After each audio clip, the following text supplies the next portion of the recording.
was me and Jerry and Hunter and just a bunch of other people, but we would form these bands, bluegrass bands, just impromptu and play a few months, and as that band, the Black Mountain Boys or the Wildwood Boys or something, Wildwood Boys number 2, Black Mountain Boys number 2.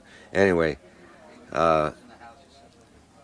around that time, later on there, we started getting into other kinds of music, like jug band music, and we're in the basement of this house, which turned out to be my room because I could no longer afford the rent for the real room, so I'm down in the basement, and we would practice there, and these kids started coming around.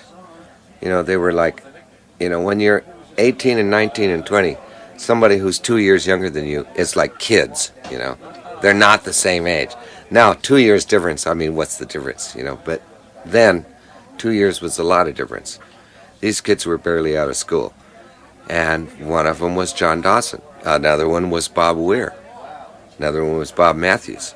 And they were all coming around. And Weir, for instance, well, I don't know if you should print this, but we got to check with Weir if it's okay. But really, he was such an upstart. We were just going, we don't need you. And he said, no, I can really play. I could play in the band, I could play anything, And then we thought, okay, play jug.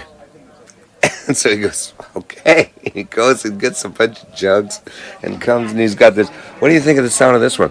We go, that's pretty good. What's the next one you got there? Here's a wine jug.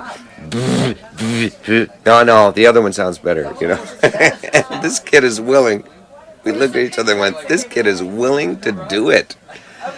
And we went, wow, So he's in the band, the Mother McCree's Uptown Jug Champions.